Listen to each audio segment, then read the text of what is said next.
World Javelins in Queens started in 1972. We were originally Young Javelins based in Corona and 61 Park, but we became Royal Javelins and moved to Broadway Park. Shorty was the president. His cousin was the supreme president of the Young Javelins in the 8th Division in the Bronx. So we started out as the 8th Division, 3rd chapter in Queens, and eventually became strictly the 7th Division. I became war counselor shortly after that, and I stayed war counselor until I became supreme president at the end. Most of the other guys that joined at the beginning, they were just there for the fanciness. They got out as soon as the trouble started. We stayed. Myself, Dutch, Shorty, and Smokey, we were the main guys. Our colors were orange and black. Orange rockers with black letters, with the genie in the middle. The genie with the cape reaching out to grab you. That's like saying, here we come. You better get out of the way because we will snatch you up. We also had black rockers with orange letters. It depends, but the colors were always orange and black. The genies were different. Some had abstract and some had like regular colors. Ray, who got killed in St. Bart's Park, he drew my colors. And then after he died, I was the one who drew all the colors.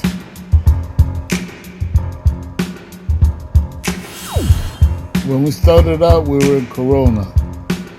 And we had 2 other chapters in Corona, 2 in Jamaica actually. And we eventually moved to Elmhurst and took over Elmhurst and left Corona alone.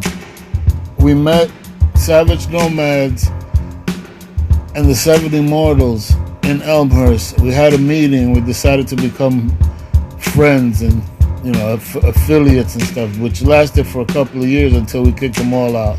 Not the 7 Immortals. The 7 Immortals had already left. But we kicked the Savage Nomads out over beef we had with that they had with the Screaming Phantoms, which were our homeboys from the Bronx, so we couldn't go against them. We had orders to stay with them. So that's how we kicked them out. Our enemies were always the Latin Tops. We always hated the Latin Tops. We never liked the Latin Tops. It was a personal thing because of the people that were in it. Like I said, our alliances, we had the Screaming Phantoms in Flushing. We also had the Savage Nomads in Elmhurst. But like I said, once they had beef with the Screaming Phantoms, it was over with the Nomads with us. There was a freaking weak division of Savage Skulls in Linden Park, but they weren't real Savage Skulls. They weren't affiliated with the Bronx at all. They just was biting the name, and we hated them. They used to be called the Sinbad's Crew before that, but we took care of them and we took their colors to the Bronx and hung them in a pole in the street and everybody laughed at them. That's why they hated us so bad. It spread rumors. We were mostly Hispanic. I'd say 99% Hispanic, but we had a couple of white guys in there.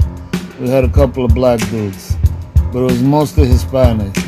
Different Hispanic. We had Colombians, we had Dominicans, we had Puerto Ricans, we had Cubans, we had mixes, we had everything. That's the way our block was situated. That's the way my friends were, because most of my friends joined. So the Javelins were really a gang that we were all together before we even became Javelins.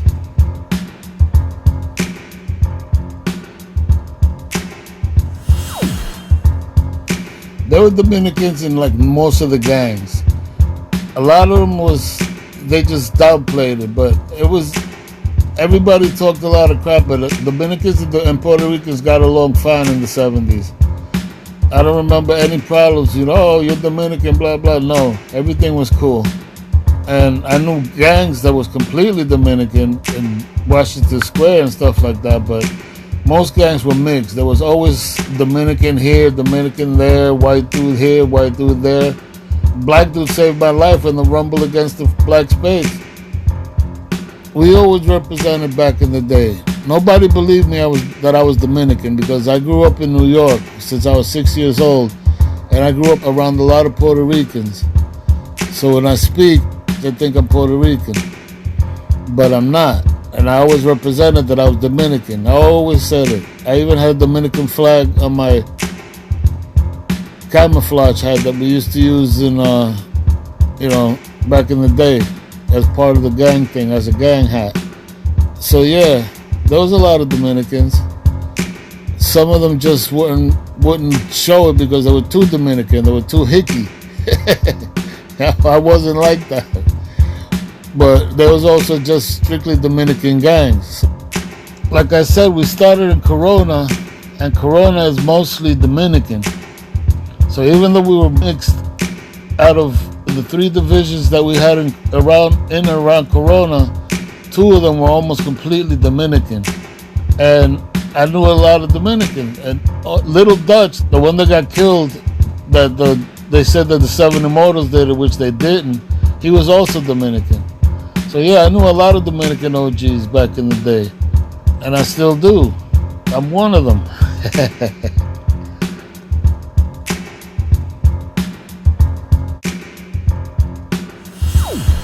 We got along good with the Cobras, but then everybody turned the Cobras against us, saying that we wanted to take everything over. And the Brotherhood was another dingling gang that we didn't like. The Brotherhood was always what they called them. So it was like a family, they said, between the Cobras, the Latin Tops, the Savage Skulls, and the gang called the Brotherhood. They tried to kick us out, and they couldn't. Because even though we were in the biggest gang, everybody that was in it was down. We didn't have no punks in the Javelins. Everybody was down. All the punks got out at the beginning. When shit started getting rough, niggas started quitting like it was going out of style. The ones that stayed behind, that was the tough ones. And we stayed together all the way from 1972 till now. So that'll show you what kind of people we were. Ruthie was down with us too. Ruthie was a nomad, and then she was a Javelin. And I've known her since she was 11 years old. I've known her all her life practically. That's La Flaca Flaca. That's my homegirl. And then, of course, we had the big memorable rumble with the Black Spades in the Bronx that lasted 2 days. That was a little bit scary, but it was also fun. 2 days of fighting until we finally knocked them off. 26th Division Black Spades. 26th Division Black Spades is like 3 gangs all put together.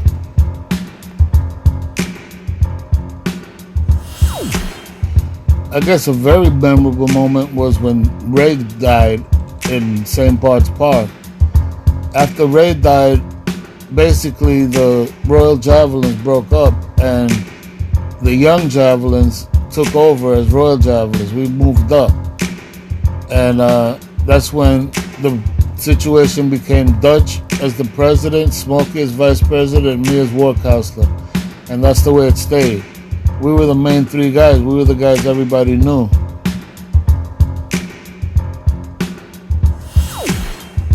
I want to shout out some of the people that ain't around, like my homeboy Big Dutch, who just passed away this year. And my boy Yago.